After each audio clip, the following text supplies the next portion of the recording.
Shalom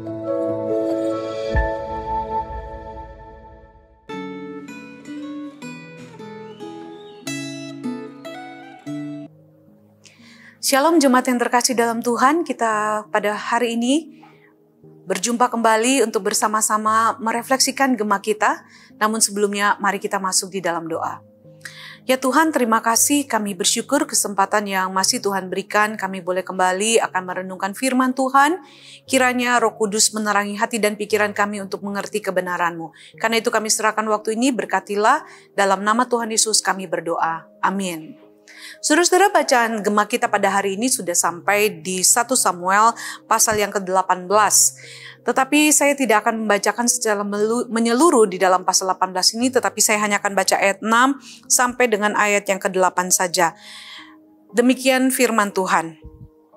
Tetapi pada waktu mereka pulang, Daud kembali sesudah mengalahkan orang Filistin itu. Keluarlah orang-orang perempuan dari segala kota Israel menyongsong Raja Saul sambil menyanyi dan menari-nari dengan memukul rebana, dengan bersuka cita dan dengan membunyikan gerincing. Dan perempuan yang menari-nari itu menyanyi berbalas-balasan, katanya, Saul mengalahkan beribu-ribu musuh, tetapi Daud berlaksa-laksa.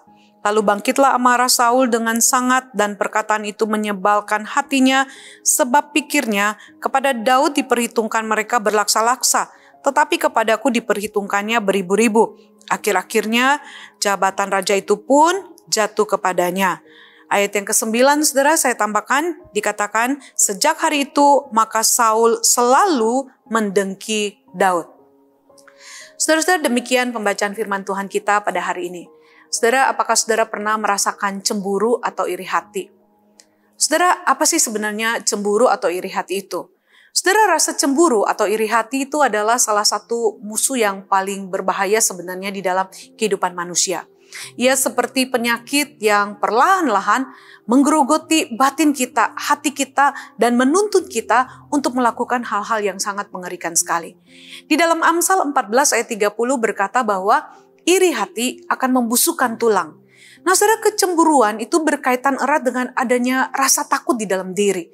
Cemburu itu sebenarnya merasa iri atau takut terhadap orang lain yang memiliki sesuatu yang tidak dimilikinya, saudara. Dan iri hati atau cemburu ini mudah menyulut kemarahan. Bahkan, saudara, bisa menjadi dasar terjadinya banyak kejahatan dan salah satunya pembunuhan. Nah, saudara, bacaan Alkitab kita pada hari ini menceritakan kepada kita bagaimana kecemburuan Saul yang membuat dia ingin sekali membunuh Daud.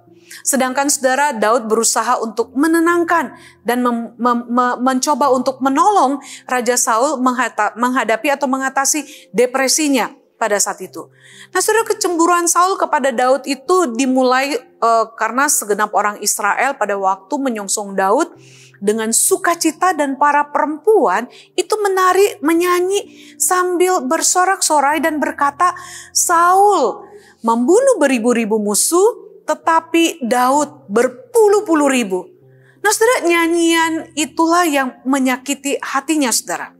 Dan jelas di dalam ayat 9 tadi dikatakan sejak saat itu Saul dengki atau cemburu terhadap Daud.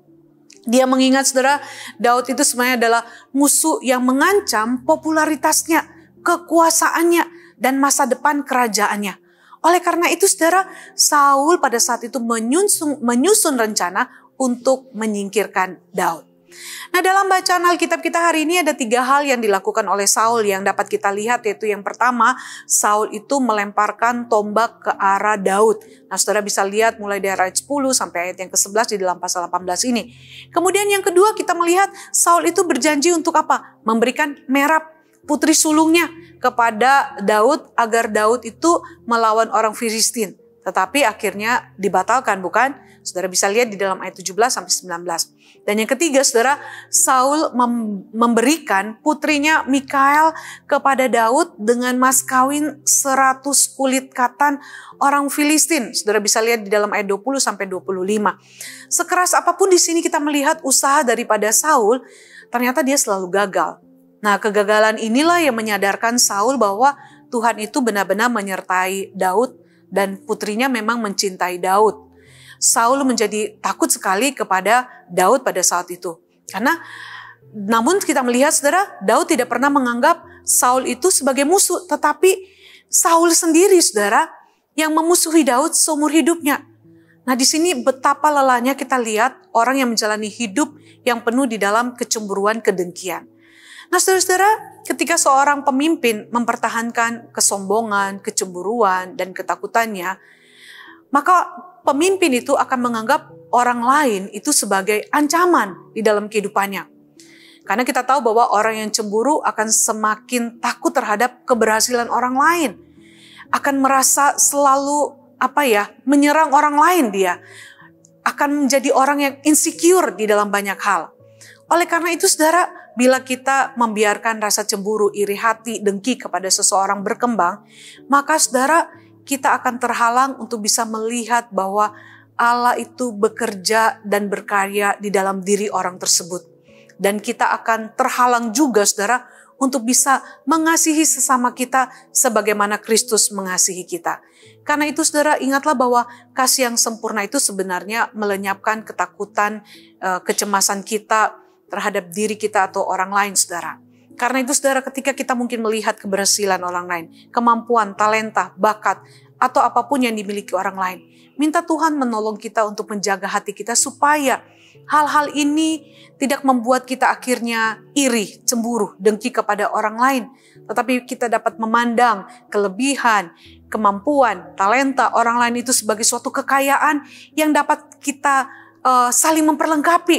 Entah itu di dalam keluarga kita, di dalam pekerjaan kita, di dalam pelayanan kita. Karena memang masing-masing kita telah diberikan Tuhan kelebihan, kemampuan yang seharusnya tidak membuat kita melihat orang lain, membuat kita jadi cemburu, iri, dan akhirnya membuat kita bisa jatuh ke dalam berbagai kejahatan. Kan itu mari saudara, kita datang pada Tuhan, minta supaya Tuhan menolong menjaga hati dan pikiran kita.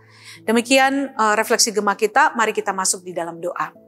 Ya Tuhan, terima kasih kami boleh kembali diingatkan untuk menjaga hati kami untuk tidak iri, cemburu kepada orang lain. Mohon kiranya Engkau sendiri akan sungguh-sungguh menjaga hati dan pikiran kami sehingga kami memandang kelebihan, kemampuan orang lain itu sebagai satu kekayaan untuk saling memperlengkapi di dalam Kristus. Karena itu tolong kami Tuhan. Kami bersyukur untuk firman-Mu pada saat ini ya Tuhan. Dalam nama Tuhan Yesus kami berdoa dan mengucap syukur. Amin. Demikian refleksi Gema kita. Tuhan Yesus memberkati.